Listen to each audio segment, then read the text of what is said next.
DDG episode 235. My name is Dave. I'm joined by Michael. This is going Dave. I feel like I'm in like some dark dungeon. I don't know how well this is going through on the stream, but it's this almost pure darkness behind me as I try and get the lighting in this new basement just right. To get you some key lights or something, man. Like I had one, but it broke in the move. Yeah. So I need to get something else because I do have like nice shelving behind me, but it's just far enough away behind me that it's not really visible on stream. I got a nice fire extinguisher, might be on camera, and there's a PlayStation 5 Slim on the floor. That's where I'm at right now, unopened. Bought it because we need it, but we're still in the process of getting everything settled. No, moving's always fun and trying to figure out if it's really the setup that you want, because I'm sure you're already thinking like, man, I wish I would have done this or something. Like, I have to figure out the internet. So the modem router is right above me. So my PC, perfect internet connection as far as I know, knock on wood. But just behind me, behind this wall is where I have the PlayStation, Xbox set up. Internet is dog shit over in that section, so I can't really play games over there. So I got to figure out something. Is there an option for you to drill through the floor? I could do that, but then I would if I drop the modem down here. No, so you don't have to drop the modem. So like I'd have to send you a link or something like that. But at one point in time, and I think I might actually be using it, because I used to have the two PC set up, and I had them both hardwired, and I had a consoles down here, and I had them hardwired. I might, if I'm not using it, I can probably even send it to you, but I have like a hardwire, I don't know the technical term, you probably know what I'm talking about, but essentially a splitter box that you would run one piece of, like conduit cable or internet cable down through the floor from the modem, plug it into this, and then split it out into like 4 or 5 different things. It's already a basement, so you can run a couple wires like along the wall if you needed to, or zip tie some stuff to your plug strips to your nice little plug conduit I can see over there, and then I got plenty of outlets here. Yeah, so you can kind of run it along that a little bit, and like instead of I mean, as you're setting things up, spending I don't even know what it is anymore, $60 to $80 on 100-foot cable of 100-foot of good internet cable, Yeah, I have some leftover power line adapters from like 2 apartments ago. I'm going to try that on the PlayStation. But the only problem is I think it's only one Ethernet cable power line adapter. And I'm just like, then I'm going to be switching them between the TV, the Xbox, and the PlayStation based on what I need to do. So I'm still trying to figure out exactly what I can do. I might just buy an extender since I know the internet is good under this. Yeah. Just don't be afraid. It's a small hole, just one piece of cat cabling through it. It's a small hole. Oh yeah, no, I have no problem with doing that. I'm just more I'm wires. After having to redo all my wires in all my various setups, trying to cut down on wires because I have done the 100-foot Ethernet cable before, and I didn't like it. So I think I'll figure it out. Like a little bit, you can tuck it away. You got some. The cool part is sometimes you have this like either drop ceiling or you have this area you can run things. Basement ceilings are usually the best because you can kind of run some things along them. And this is a finished ceiling. Oh, okay. Yeah, maybe not. Yeah. This room is completely finished. Okay. So it's pretty preset. So I'll figure it out. It's good. The good thing is the PC has perfect internet connection, so we can do the podcast. It's just PlayStation. Yeah, cool. is a little bit of a struggle.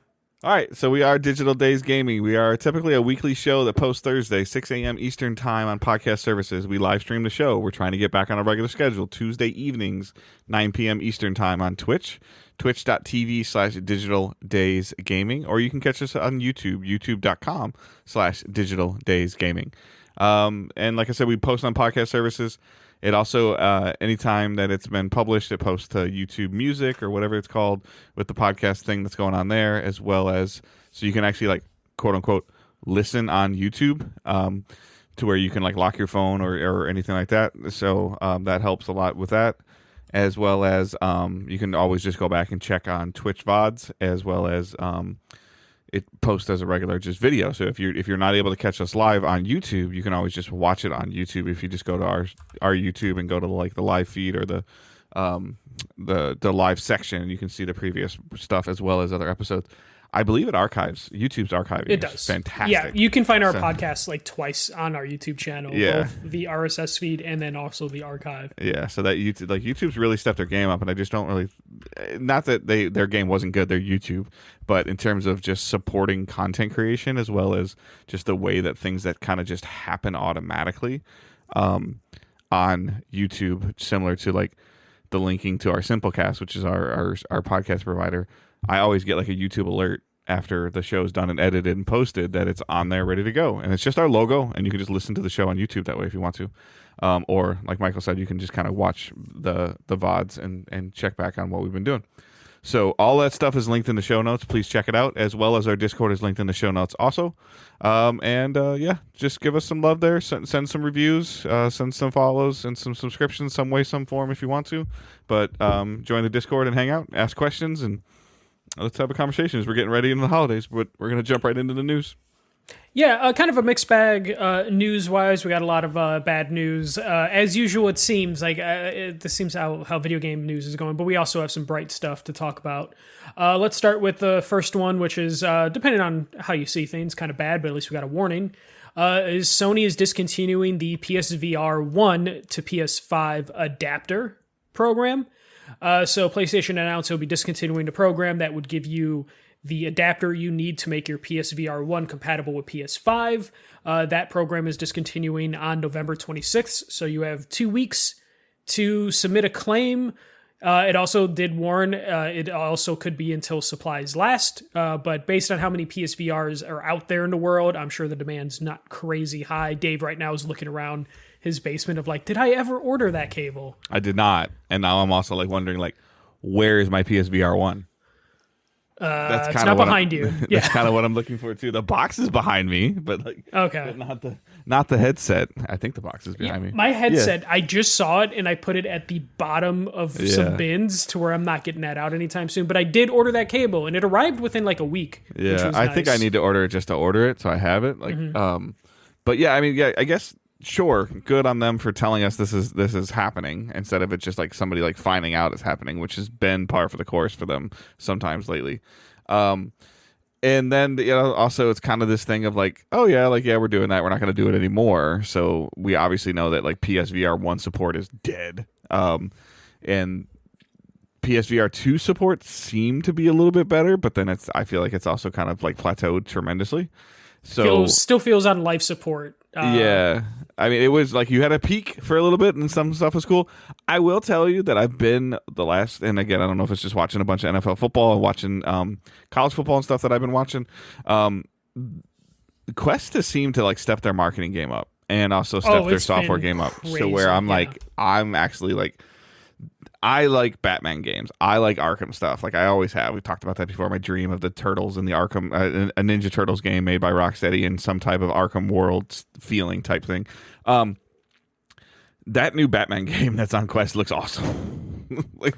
It looks cool. I do remember though people being disappointed when it was first announced because they thought it was an Arkham like console game. It turned out to be PSVR, and it looks cool.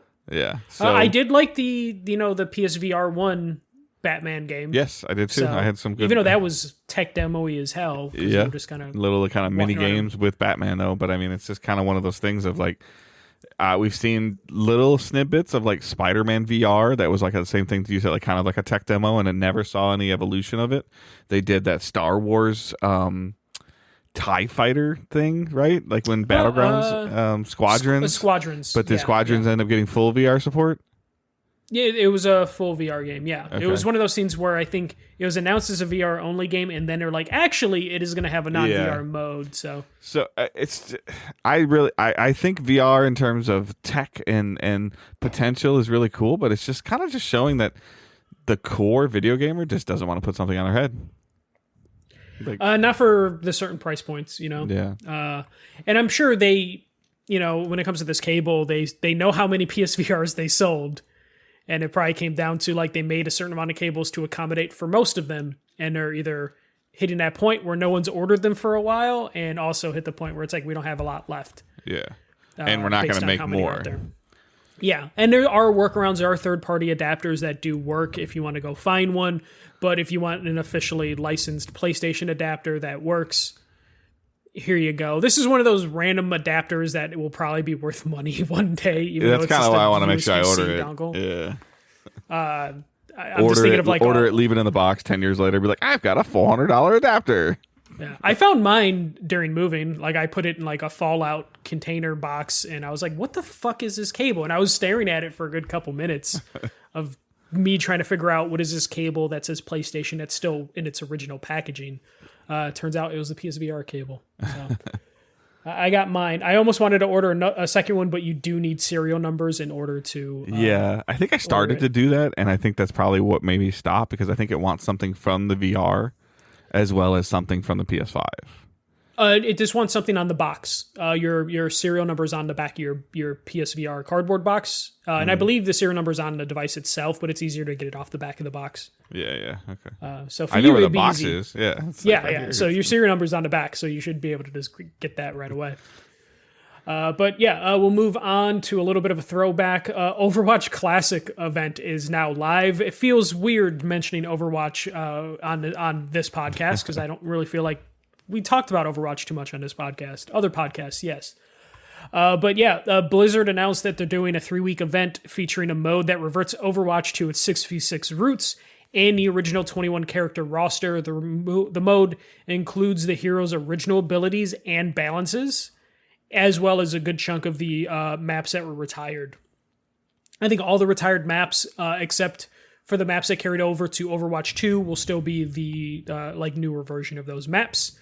This comes when reports were, I would say like last 6 months about Overwatch 2 kind of being in trouble and Blizzard not knowing what to do, and the fan base demanding that they revert to the 6v6 character, or the 6v6 match type that Overwatch 1 had. So this feels like a little bit of a scenario where they are giving it to the fans because they want it, but also only doing it as a 3-week event to see if they really want it before they decide like if they're going to fully revert to the old model. Yeah, cool. If you can get some of the older player base, so they can get somebody like you to even just boot it up once for a little bit, just to check it out. I'm downloading it this week. So, I mean, that's already helping, just to kind of get them back in and be like, oh, that's kind of cool. I forgot I remember that. And maybe it's not as bad as I think it is. And then maybe you play for 3 weeks later or 6 weeks and say, yes, it is as bad as I thought it was after this event's over. I feel like Fortnite's doing this as well. I'm forced to pay a little bit more attention to Fortnite because it is like Owen's like jam right now. And like I saw something about like the OG, like the original map for Fortnite's coming back as well as like the chapter remix and everything that they're doing. So I don't blame. Apex is doing a throwback event as well, I believe. Who? Apex, I believe, is doing some. So sort I mean, of I think it's kind of one of these games are 4 or 5 years, 6, 7 years old. They're kind of getting to the point where like there are certain things that that when we started this show that could potentially start to get remakes and remasters now with the way that consumers and players like want certain things. So I think that kudos to Blizzard for trying anything. And then this, I don't know, like, do you think that this is at all a little bit of Microsoft like going, hey, like, let's get your player base. Let's get these player counts up. How do we get these player counts up? Yeah, I would imagine it's not only Microsoft, it's Blizzard, the heads of Blizzard being like, we need to do something because this used to be the biggest game in the world. This was going to be the next StarCraft.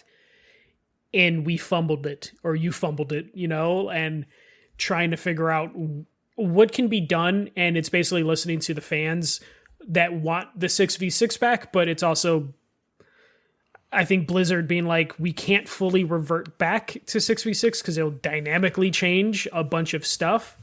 It is going to be fascinating to see how the fan base reacts to playing some of these characters with their old abilities and balances. Because then when this event's over, you're going to jump into the regular game and you're either going to love or hate it.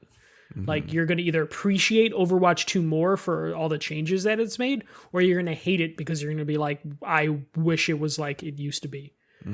I hope this leads to them bringing some of those maps back that they retired for like no real reason other than they have a reason to have an event every couple years, probably, by bringing these old maps back. So this is going to be a huge experiment that it could blow up in their face, or this could be one of those things where they're just like, hey, this is a new permanent mode. here's classic, and then you'll see if the fan base just kind of reverts to it, which would gut like the competitive scene and like the What is it? Is it 4v4 now? It's 5v5. 5v5. Okay. So it's one less tank. Yeah. So, I mean, we've seen it go kind of both ways. Like, I mean, like the only recollection I can give to something like this of hearing stuff, and it took a long time, is, reverting kind of back to Destiny 2's life cycle where they went to a 4v4 PvP mode, and the community like hated it. And they started building, they brought back 6v6.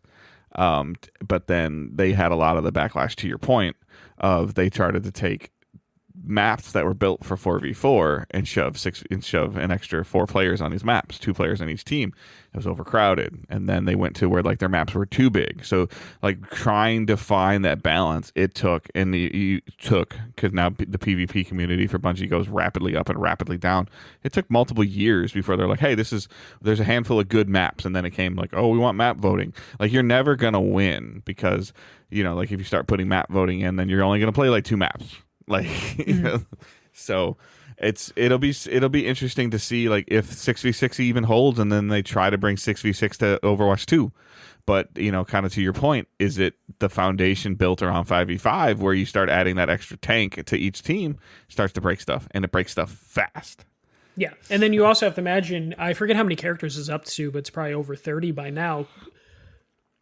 All these characters have been balanced because of other characters that were added to the game. So you could run into the ability or the chance to where having that extra character in the map could dynamically change some of the balance for some of these characters because they're used to accounting for a certain amount of characters being available to play. And the ability stuff is also going to be interesting because there's some characters that the community used to love playing in Overwatch 1, and towards the end of Overwatch 1, especially going into 2, community completely abandoned because the characters just were changed too much. Yep. So we're going to see some of the reaction of like, some characters bouncing in popularity over the next couple weeks, and then some characters is kind of like falling off a cliff. Yeah. It still seems crazy to be doing a classic Overwatch mode, but it has been, I think 2016, 2017 is when that game came out. So it has been almost 10 years. So it's about time you do this, but it's still, I don't know, maybe because I'm getting older, I'm just like, it's too soon. But I know they're desperate right now for something, some sort of attention, something to like revive the game. Not that it's like completely dead either. Like I'm sure some games would kill for Overwatch 2's player base, but it's definitely not where it used to be.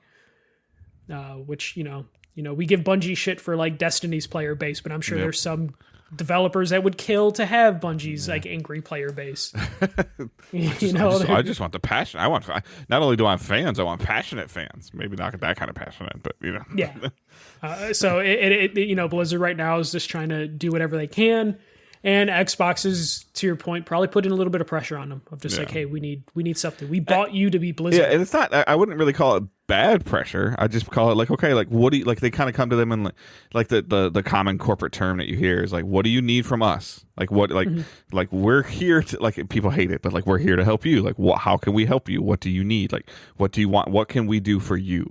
And they're like, well, we could use a little bit of this to do this. Okay, let's give it a try. And if it works, then it's great. If it doesn't, then okay, like now let's try something else. Like versus the panic mode of like always going like the safe way. Yeah. No, and I mean we see it in sports when they bring in like certain coaches and stuff like that to like try and like get the best out of, the team as possible. It could be one of those scenarios of just like Microsoft's like, hey, we're not going to kill Blizzard because you're Blizzard. So like what can we do to like get you to do something? Especially, if you're Microsoft, all you have right now is Call of Duty, which is a crazy statement to say. Still to this day, it's just weird. But like, they need something, and Blizzard definitely needs to produce because it feels like Diablo should have been bigger than it was, or it should have maintained its audience as long as it did. So Blizzard, it feels like it's had like kind of two. I wouldn't say 2 full misses, but they definitely like used to be home runs all the time, and now it's like they're a solid double and triple. Yeah. Well, and the previews of Indiana Jones aren't looking very good. Like there's there's just some stuff like, and it's like trying to figure it out. Of it becomes a matter of like first it's a matter of getting the software out, and then second it's a matter of like the software being at least average.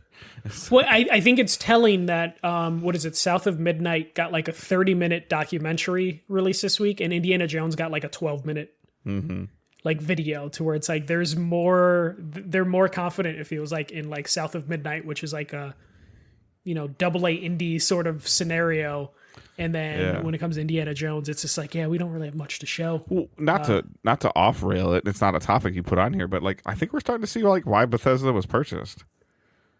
A little bit for a lot of their certain stuff. I feel like every acquisition happens because one of the companies is kind of struggling. Like it's rare that you have two companies that are doing fantastic that agree to become partners. And to be fair, we saw like why Bungie wanted to be so desperately purchased. Like we saw the results of that. Like somebody had to bankroll them.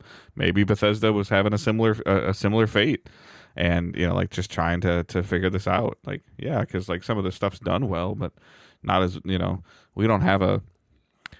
I don't even know. I had to really look in terms of like game of the year contenders. Like I'm not even talking about game of the years, but just contender stuff like top 5 games, top 8 games the last 2 or 3 years. Like it doesn't seem like any of them are coming from these mega things anymore, and it's just a weird state of gaming in general right now with consolidation and quality.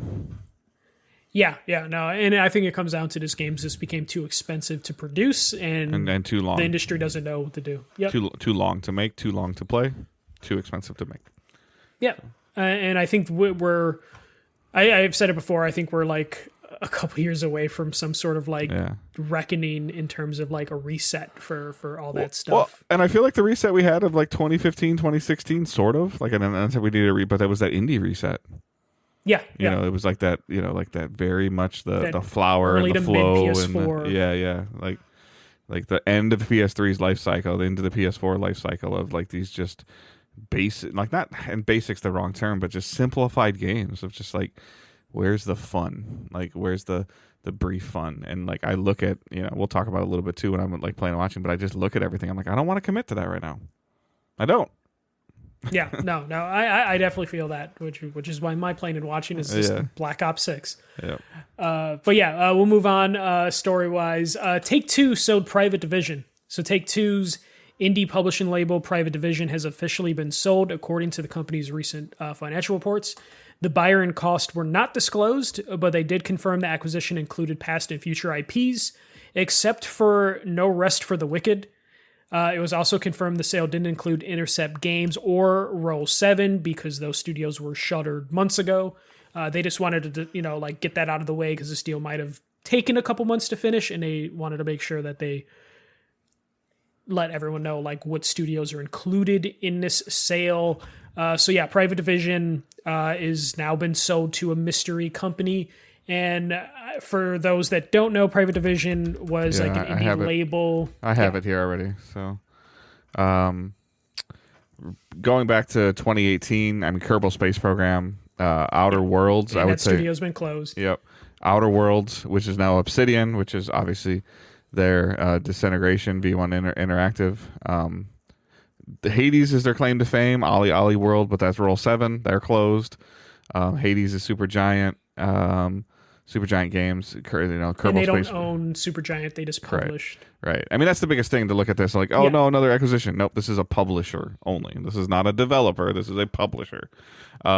It's very interesting to see a publisher be sold because usually the publishers are the ones that have the money to sell the games. So to see a publisher sold is always interesting. I mean, like, I don't see anything on here that's like, oh, that's going to be an interesting thing. Like, because, like, to your point, Roll 7's closed. Obsidian is owned by Microsoft now. Bitworks is closed. So like, and then No Rest for the Wicked's not part of it. There's a untitled action adventure game codenamed Project Bloom that's coming from Game Freak, which is the Pokemon creators. Okay, so that could be why someone would be like, let's buy the rights to that game. It's like another Pal World, like but from the actual people that make this, right? So but even then, like if you look at their IP portfolio, there's nothing too crazy. You can maybe do something with Kerbal, though you don't have the original developers. Ollie World was cool, but you don't have the original developers. I'm assuming Microsoft owns the Outer Worlds because it was a partnership with Private Division. Though there could be some sort of licensing agreement depending on how Yeah, but Microsoft doesn't care to let them publish it. Like that's just one less thing they got to worry about if they make a no. I'm just saying if they helped fund it, there could be like a royalties thing that they get to where someone could have bought the private division because they're like, hey, we'll get some royalty checks from Microsoft. You know, there could be. Oh yeah, I see now. Okay.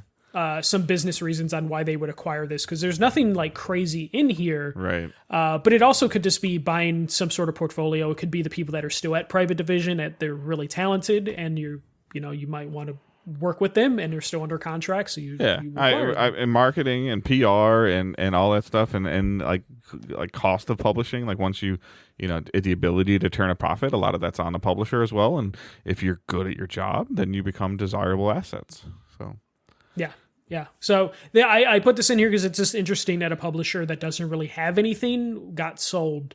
And it's also private. Like we don't know who acquired it, if it was like, maybe a private company or if it's a major company that just didn't want to be announced that they acquired them for whatever reason. So I'm sure we'll find out, within the next quarter who acquired them. Because I don't think this private division has anything to announce game-wise. Yeah. But they also were trying to be like a Devolver Digital, like signing deals to publish indie games. So they could have ties to this. If anything, I would imagine if you're like an indie developer and you have signed with private division, you're probably a little annoyed right now because you don't know like who's your partner at this point. And I would assume they would be contacted and they would find out eventually who they're partnered with, but it definitely could feel like icky, finding out you're being like your IP partnership is just being passed around. But yeah, private division is no longer with Take-Two. Take-Two seems like they are trying to shed a lot of weight ahead of Grand Theft Auto. Yeah. Which is interesting because like usually that's your cash cow. So like that is your cash cow. Like 98%, I'm sure that's an obscene number, but maybe it's high, maybe it's low. I don't know. But like we know GTA 6 is going to break records. Like I'm confident in saying that. And I don't understand other than the sole focus is GTA 6 right now, and Take-Two does not want to think about anything else until it's out. Yeah, I would also theorize that because they've been like cutting the non-Rockstar parts of their like library. Is either they're just trying to help make the acquisition of Gearbox make a little bit more sense because they acquired Gearbox, right? I thought Gearbox split off again. Did they split off again? Okay. But they are still working with Borderlands because they're partnered with Gearbox. But I would imagine they know GTA 6 is going to break a ton of records, so they want to be able to announce a crazy fucking profit next year. Mm-hmm. And cutting this out of their budget will trimming just help their portfolio be bigger. Yeah, their portfolio, because it's like, we don't have to pay for this indie publisher or these studios anymore, which means that amount of money that they can brag about making. It's kind of the reverse of what Sony and Microsoft are doing. Like Sony and Microsoft are trying to pull things closer under their umbrella to make it look better. And it seems like right now Take-Two's like, no, get out. Like you're not helping us look as pretty as we want. Go away. Yeah, and that they might want to look pretty for maybe another acquisition because there were rumors a couple years ago like that they could have been up for grabs, or at least one of these bigger companies were asking about them. So this could be one of those scenes where they're like, hey, we made this much money because we put all our eggs in one basket. Mm-hmm. But it also they could be in the same boat that Activision was, where Activision, said like, hey, there's a chance we could have gone under, which sounds impossible when they have $1 billion franchise like Call of Duty. But because of how they were working, if they had one Call of Duty not hit, that would have been the end of Activision Blizzard. Oh. Don't get me wrong. If GTA fumbles, which I don't think it will, they're done. Yeah, no. That's what I'm saying. Like they're in the same kind of boat that Activision Blizzard was in, to where they want to make themselves pretty for an acquisition because they know that like, okay, cool, we published GTA 6, it makes a shit ton of money, but how fucking long is it going to take for GTA 7? Yeah, like how far they can stretch GTA 6, that sort of thing. They could be looking at like 10 years down the road of like, what do we look like in 10 years? Like, will we be able to even release a GTA 7 if GTA 6 isn't like got a crazy tail on it, which it will. But, you know, if you're in the business of making money long term, you have to worry about that sort of thing. Right.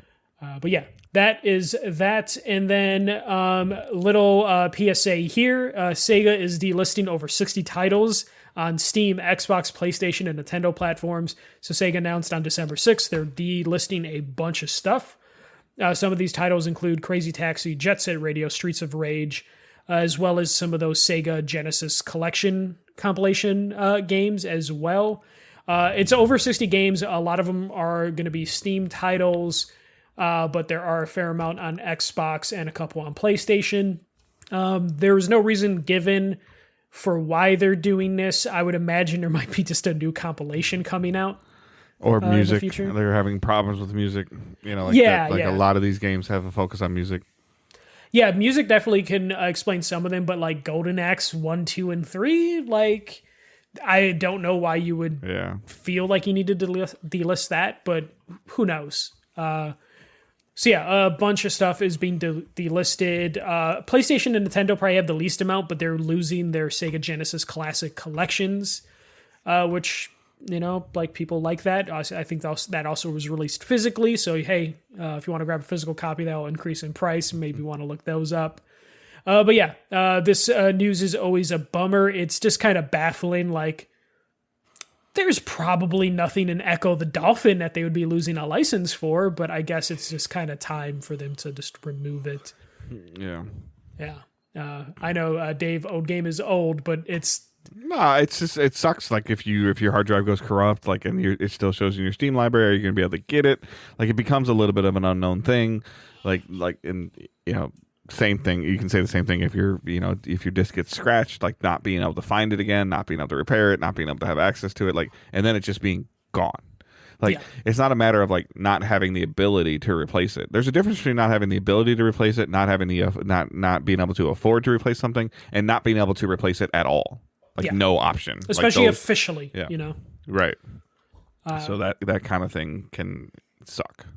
Yeah, I wonder though if we're going to see some of the other publishers kind of start retiring their back catalog, because I wonder if there's some sort of financial incentive to do that for some of this stuff. Because it does seem like more and more companies are just looking at their back catalogs and just being like, let's just retire that, let's get rid of that.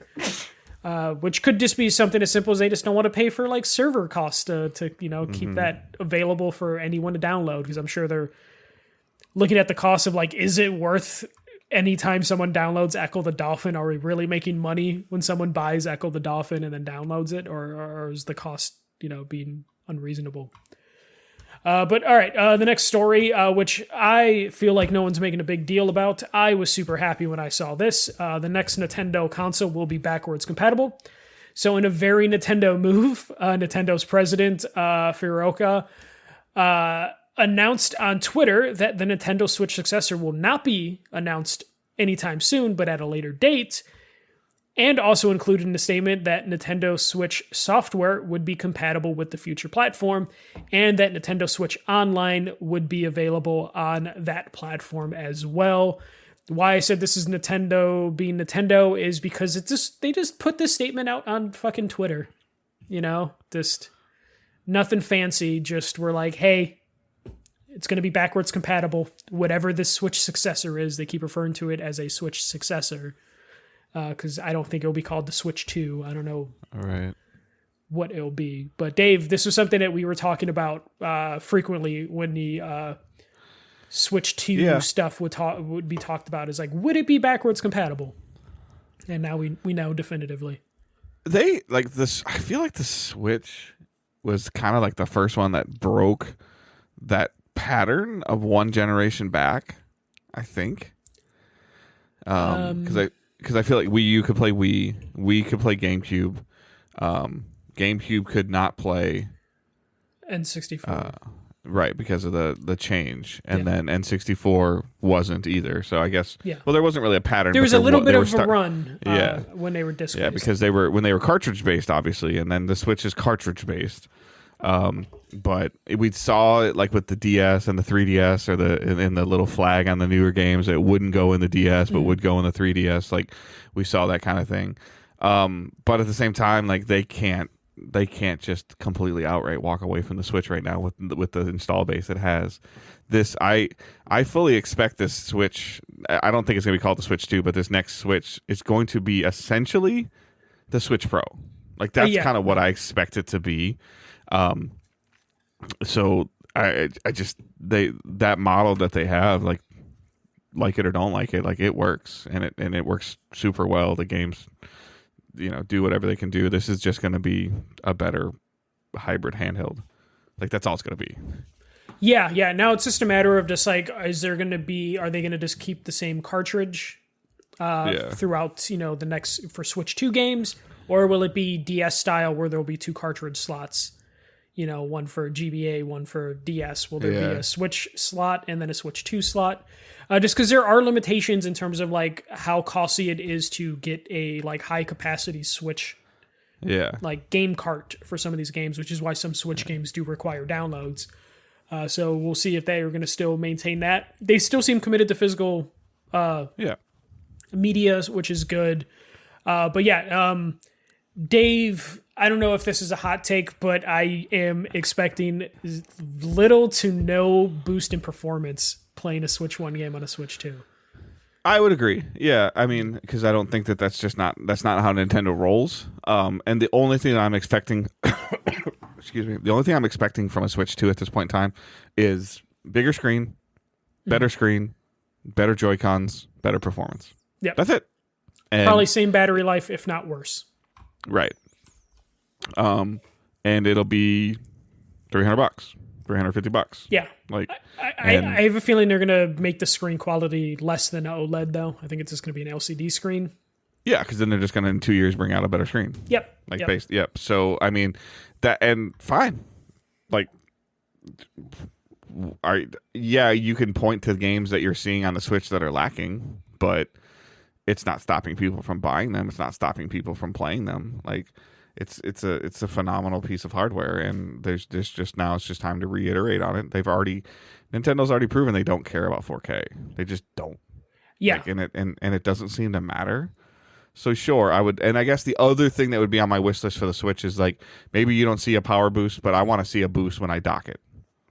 Yeah, I can see there being, but that would not be like a boost to Switch 1 games. It'd be boost for Switch 2 games going from handheld to dock.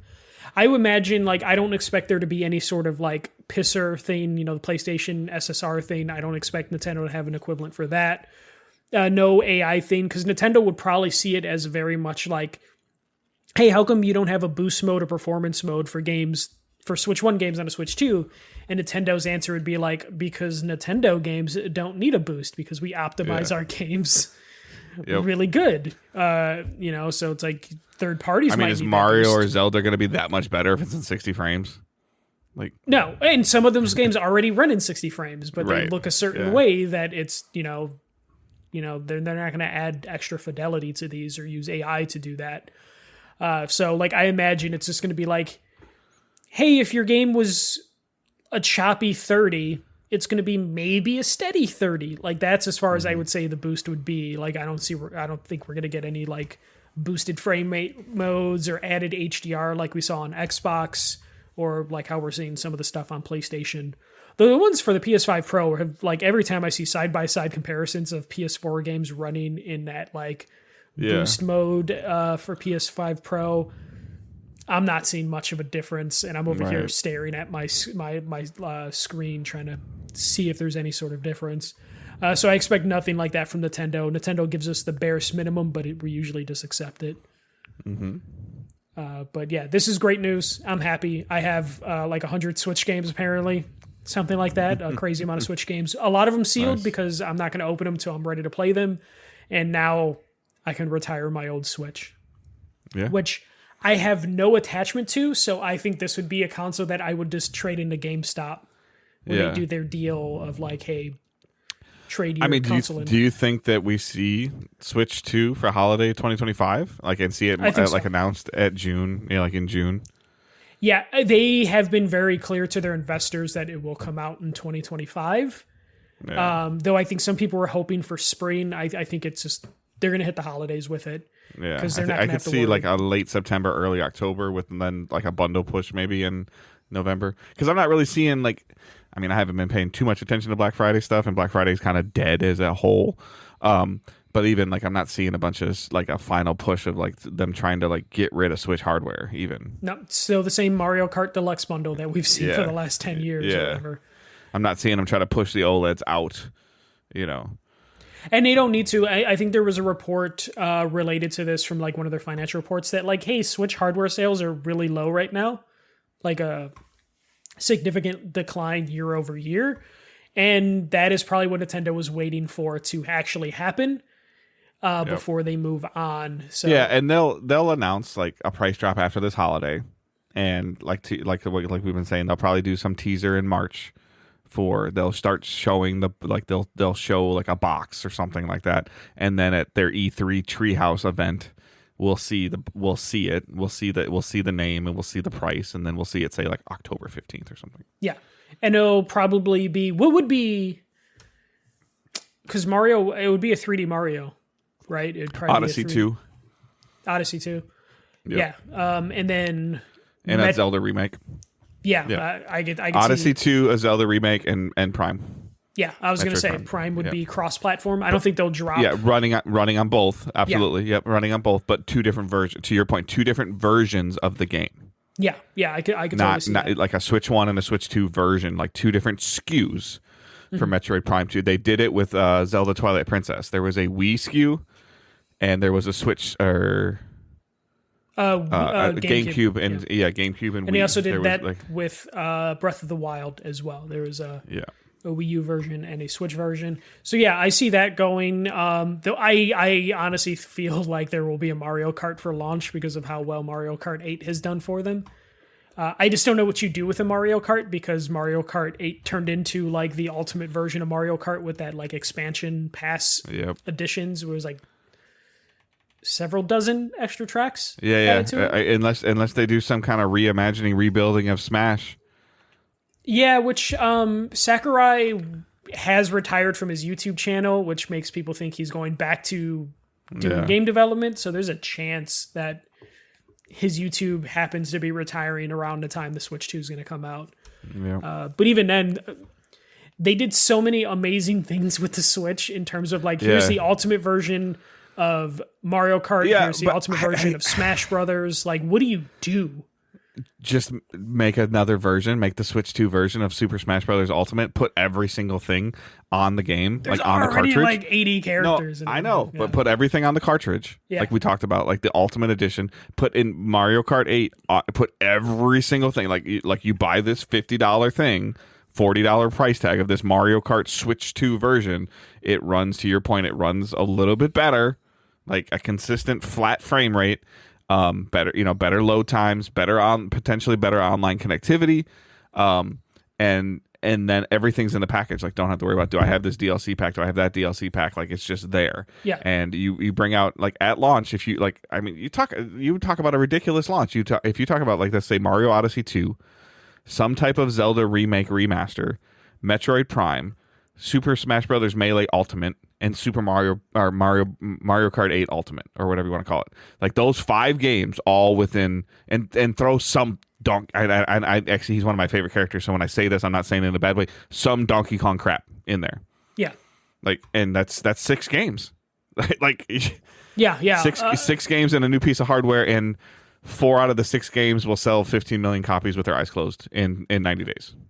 Okay, hear me out, Dave. Okay, we're gonna get into theorize thing because our playing and watching is kind of low this week. So, Game Boy SP was a single screen. Game Boy was a single screen. They brought out the DS, and it was called the DS because it was dual screen. No. Is the Switch just going to be a big ass DS sort of thing? Hear me out, Dave. Because they're going to bring Nintendo Switch Online to this new platform. What other platforms can they fit on this online service? Because Wii U isn't really going to do much. Maybe you can bring Wii games, but what if you can bring DS games somehow? Or what if the screen's just big enough that they could do? Yeah, I could agree with the screen being big enough. Or, and this wouldn't work either. When I verbalize this and say this, you're like, that defeats the whole purpose of this. But what if DS games have to, like, if it has a wireless connectivity to the TV where you just kind of like mirror, you take the image and then you use the I mean, the tablet, they have the done Switch tablet. PlayLink cables for the the N64 or GameCube stuff. So like if they're like, what hey, if it like Chromecast or mirror connects to your TV? Like you can your phone. Like you can take something. I mean, I would be down for that. And also, if they convince me to use a 10-foot USB-C cable plugged into my Switch 2 that plugs into the dock for the Switch, a Super Mario braided cable with Luigi at the other end. Exactly, but it's like inappropriate where like the cable's coming out of Luigi. I would be like, okay, yeah, I'll do this just so I could play like Hotel Dusk and like random DS games that have been forgotten. I don't know. Like Brain Age Academy remastered. There's some weird shit. Let's bring back some of the most random stuff. But like they did, say like, hey, Nintendo Switch Online's going to be there, which makes me think that it's going to be called Super Switch or something. I don't think it'll be Switch 2. But because Nintendo Switch Online is like the affordable online system. Yep. And honestly, the Nintendo Switch Online is kind of trash unless you're playing those classic games. So the idea that classic game library will be coming probably also means that like maybe Wii emulation is where it needs to be for them on the Switch 2. And I would just hope that they can somehow work in like some of the DS stuff. Connect your phone to the bottom of the Switch and use it as a stylus screen. Honestly, at this point, anything just to get some of that DS. There's so much good shit in the DS thing, and then they closed the eShop, so it's like there's some stuff that's like lost. It's not great, and also trying to buy a used like 3DS, 2DS right now, fucking sucks. Because everyone's buying them to just hack them, so it's like Nintendo's got to see the money on the table, and it's like there's got to be a way to utilize this library somehow. And Nintendo Switch Online, I think, is how they're going to do it. And it better not just be like, hey, we're going to increase the price and you can actually make your voice chats on the console itself and not your phone. Discord integration. Yeah, right. Wouldn't that be fucking great, though, Dave? Could you imagine just having Discord integration on your Switch? Yep. I'd even accept that. Don't get me wrong. I love that PlayStation and Xbox let you join Discord chats like directly from the consoles now.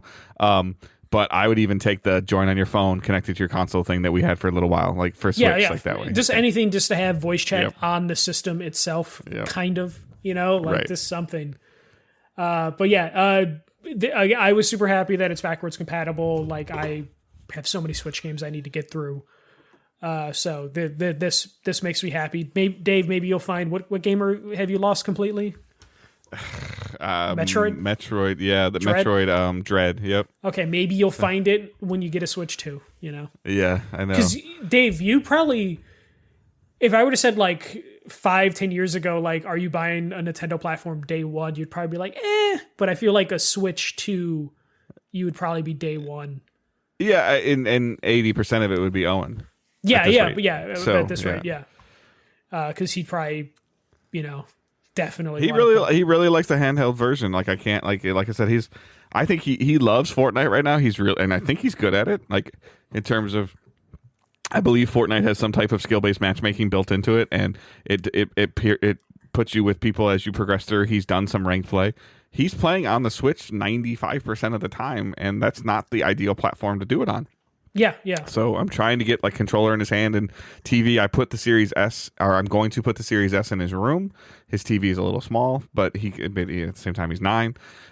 He hasn't had his Hunt growth spur yet, right? Oh, it's coming. He's like 54 inches already. Okay, so it's like so the Switch is going to be too small for him in like 6 months. I'm waiting for it too, and he's like starting to like he's like maybe the Xbox controller isn't that bad, and as his like he's getting to that preteen, like this sounds so terrible to say this, there's no like proper term, he's getting like his preteen hands, like as he's and like because I have a problem with the Switch. It's part of the reason I have bigger Joy-Cons and play with a Pro controller as much as I can. Even I have problems with it hurts Switch, my hands, and I'm a normal sized human. So before he's double digits he's probably going to be like 55-56 inches tall, so he can almost ride everything at Cedar Point in amusement parks right now at 9 years old. So Yeah. So he's only got a little bit of time with the Switch. So he's probably hoping that the Switch is a little bit bigger of a console by the time it comes out in a year. Yeah. But yeah, I'm looking forward to it. That's the next thing that's the horizon thing as we start talking about on the horizon is what we're looking forward to in 2025. It's going to be what is Nintendo doing? What is Nintendo doing, and what are they bringing with it? Yeah, I have so many questions. Oh, sorry, go on. Well, no, I mean you're fine, but because PS5 and Xbox are kind of just they're just kind of flat. They exist basically. Yeah. And this is someone who I've rediscovered my Xbox since I got Game Pass again like a month ago, and that's after not touching it for like 6 months. Yep. But yeah, no, I just wonder because Nintendo doesn't usually copy the competition too much, but when they do, they're usually a couple years behind. But I'm wondering, are they going to cater to the pro players like PlayStation and Xbox have? Will we get like a Switch? I know they already have a Switch Pro controller, but like, will they have a Switch Pro Elite controller for the new thing? Like, that would be cool because Joy-Con has horrible stick drift, anything. Like in the YouTube chat, John Corville. Michael, I'm a normal sized human. Yeah, put it on the box. Let's put that on a review. Normal sized human and giant sized human podcast. But yeah, no, like I want to know what Nintendo's going to copy from PlayStation and Xbox because they do from time to time do it. Like they're going to do some innovative things. I don't think Nintendo's going to be super lazy with the Switch 2, but if they are, I don't think anyone would blame them for just giving us the Switch with like slightly higher specs. But I do want to know, what are they going to copy? Are we going to get any sort of better online play? Are we going to get... Can they do something with the Joy-Cons with stick drift? Because I feel like stick drift didn't exist until the Switch happened, and then all the other consoles kind of followed suit with stick drift.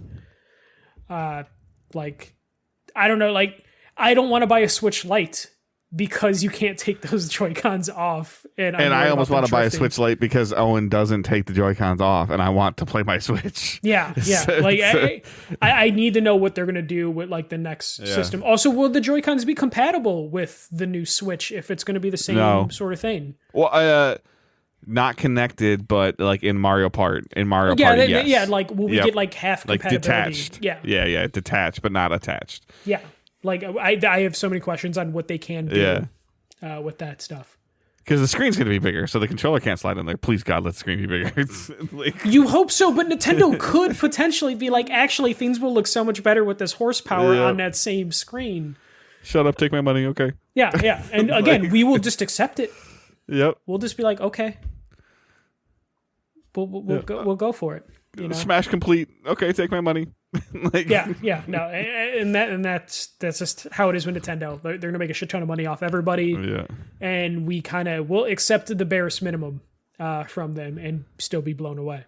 But that is all I had for news this week, Dave. All right. It doesn't appear anything has been delayed as we're getting ready to, like, some of these places are going to, like, it's crazy to think about this. I was writing a schedule for work that ends in the weekends in December. Like, oh God. I know. Like, it's coming. So, and that also means like holiday breaks and quiet down for a lot of developers. It also means we're less than a month from Game Awards, aren't we? Yeah. It's usually mid-December. So we're kind of close to that. So, what we're playing and watching. So for me, it's pretty much next to nothing other than a little bit of NCAA and a little bit of Destiny. I have access to the Destiny Rising mobile game, and I haven't played it or I haven't tried to play it. I'm hearing some really good things about it, but it's still a mobile game, and I just kind of wanted to check it out. It's in like the alpha's like huge though. And then I've been watching, like, a Sunday, I just watched football all day. Like, I've been, like, is trying to just reestablish a routine and do stuff and figure things out. There's some cool things going on with work for me. So just trying to get back onto that normal routine. And I'm just loving the Lions are one of the best teams in the NFL, and like that's a sentence that I have such a hard time saying still. Your Bears like fired their offensive coordinator. You say your Bears, but we established I do not give a fuck about football. I know. I just give you crap because you're in Chicago and you know. I'm aware of the Bears and Caleb Williams. Everyone was talking about like sucking his dick the first 2 weeks. Now everyone's just like, oh, he's the worst quarterback we've. Like it's crazy. I love going into work on like Mondays, Tuesdays, and seeing the bipolar reaction to the Bears game, and just. I know you know enough about football. Jared Goff on the Lions threw 5 interceptions on Sunday Night Football on national television, and he still won. Ryan did they still won the game. And I'm like, and I was just like, what is going on here? So it's kind of one of those things where it's weird just to kind of like it would be for you like right now if everybody was just saying the Chicago Bulls are the best team in the NBA by a country mile, and you'd be like, what? That's the thing. I think that's what's really happening, Dave, is the Pistons are taking all the losses for all the teams. Yeah, all of them. Yeah, all the teams in Detroit. Because like right now I'm super into basketball season, so like my playing and watching is playing Black Ops 6 because it's still fantastic, still holding my attention, and then watching the Bulls be a frustrating team because they're not terrible, but they're not good. So they're just middling, and it's annoying. So you turn the TV on like, oh, what team is going to show up today? Yeah, exactly. And it's just like, oh, they almost beat the Cavs, who are undefeated right now at one point. Yep. It's the end of the third quarter. They have like a 9-point lead. I go upstairs to get a fucking glass of water, come back down, and they're down 5. And I'm just like, what the fuck happened in the 2 minutes I was away? It's the NBA where everybody makes a run, where you fall asleep in the third quarter because your team's up 22 and you find out they lost by 12. Yeah, and the Bulls are that is the Bulls this season, to where it's just like, okay, this is going to be frustrating. They're not going to get a good draft pick. They're not going to be a good playoff team.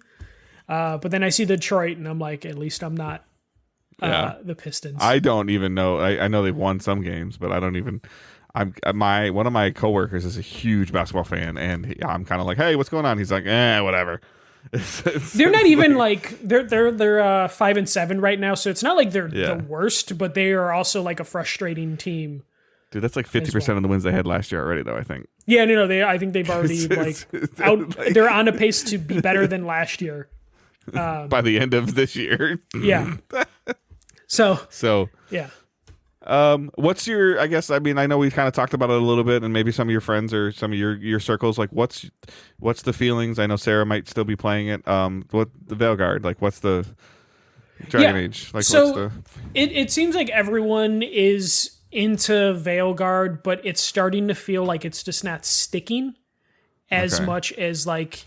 Is it supposed to when it's a one and done kind of game? When people played Dragon Age 1 and Inquisition, which is the third one, those games stuck around Game of the Year conversations and were like zeitgeist for several weeks, months, leading to the end of the year. And it feels like Veilguard was hot for like a week, and it's starting to cool off. And that's not necessarily means it's a bad game or anything like that. It's still a really good game. It's just not like the greatness that some of the other Dragon Age games were. Because even Sarah slowed down on playing the game. Like, we still need to finish it. But it is definitely feel like in the circles that I follow, there was like a super hype when the game launched. And if you didn't finish it within the first weekend, you're already kind of like, I'll get to it when I get to it. And I have several friends that are in that same state, where I have one or two that finished it within a weekend and they were like, holy shit, this is great. And everyone else just seems to be, they dragged it out to the point that some of them don't feel like they're going to finish it. It's definitely not getting the Baldur's Gate burn. Yeah. And I think that's also apparent too, is Baldur's Gate. It's great, but it's no Baldur's Gate. Exactly. And that is something I've heard several times. Where it's like it's good, but not great as great as Baldur's Gate. Which it sucks that the games are always compared to each other, but Baldur's Gate was like Baldur's Gate 3 was the Witcher 3 of this generation. What are the odds that I see this game for like $30 on Steam on like Black Friday weekend? I think that was already going to happen. So like I have a feeling there will be some good That's sales. kind of what I'm waiting for at this point in time. It's November 12th when we're recording this, day after Veterans Day. Like, thank you to vets, obviously. But it's one of those things where I can wait another 2 weeks. With some of the stuff I've going on at work versus like I've been toying with the EA Play Pro and buying the game, and do I buy it on console and play it upstairs? Do I buy it on PC and play it down here, but still have the ability to play it on my ROG? There's all these things like, and I'm almost getting like paralyzed just by the decision making versus just buying and doing it. And if I see it for $30 on I don't even on Steam on the PS5 store or whatever. Like I'll just buy it. Yeah, and then I'll play it on wherever it is. I could see it being $40 for the holidays now that games are $70 or whatever. Yeah. But yeah, no, it definitely feels like it's hard to say because it's a good game. It's entertaining. I like the writing, but it just seems like it's just not sticking that much. And I wonder if it's also because they're like, there's no DLC, so some people are like, okay, let me slow this down. Yeah. Because there's DLC for the previous games, but this one's not going to have it. So people are just like, okay, hold on. Let me drag this out because it'll be another 10 years before we get the next Dragon Age game, if there is a Dragon Age game after this. It sounds like coming on the heels of this, BioWare's fully, head down on new Mass Effect. Yep. And Mass Effect's always been more popular, so there's a chance you'll get Mass Effect 1 and 2. Before another age, before you get another Dragon Age, Yeah, so it'll be Dragon Age Veilguard, Mass Effect, Dragon Age, whatever, Yeah, and I think that's a real possibility. So I also think some of the people in the fan base have been like, okay, let's just see where this goes. Let's take our time. But yeah, Dragon Age will probably be finished in this house within the next week or two. Nice. But yeah, but also there's just a lot of competition if you're in RPGs. Like Final Fantasy 14 has been dropping their like additional patches since their expansion. Hell, No Man's Sky got another update. Like, there's definitely like some competition from like live service games in general right now that's taking a lot of time. And I'm still waiting for something to catch me this year. Like this is going to be a very weird game of the year conversation we have in January and February because like nothing this year has been like, holy shit, this is my number one with a bullet. I mean, the most important thing I've done the last 2 weeks, or probably since we recorded, is like Angela, myself, and Owen officially booked a cruise for February, like out of Houston down towards Mexico and the Gulf and everything like that. I've never been on a cruise before, so a cruise. How many days? 5, I think. Okay, that's I feel like anything over like 5 days. Yeah, I think it's like a day at sea and then 3 days at different destinations and then a day back. I think I feel like, and then because I've heard people doing like 10 to 14 day cruises, and that just seems too long. I mean, like my number one concern is like what is Owen gonna be like? I know there's stuff to do on the boat. Like I've watched enough YouTube videos and stuff like that. Is it a Disney cruise or is it just like a regular? No, it's cruise? a Carnival. It's a Carnival. Okay. So those Disney cruises are expensive. They are, but they look pretty cool. Cool. But is there things that he can do? There's obviously things that we can do, like water slides and pools and all that stuff. Like, and but then is there somewhere that like, and I love my son, like I love him to death, but is there somewhere that he can just go and play or do something with other kids his age and like her and I can go like have dinner? Yeah. I wonder because there's like a lot of late night stuff for like adults to do, but you might not want to just like, let's lock Owen in the hotel room. Yeah. So so that's kind of like what's going on. So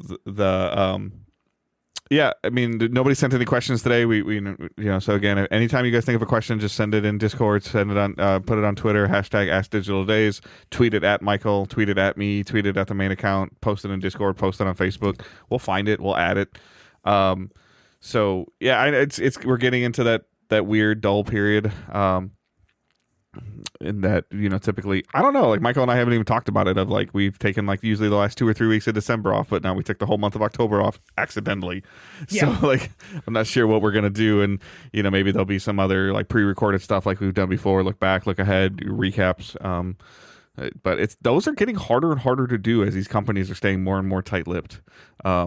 I forgot that like as I'm verbalizing it now, I forgot like Darksiders 2 got that remaster edition, and like it was free. Like I can just download it on PlayStation with this new like high fidelity update or whatever that they did.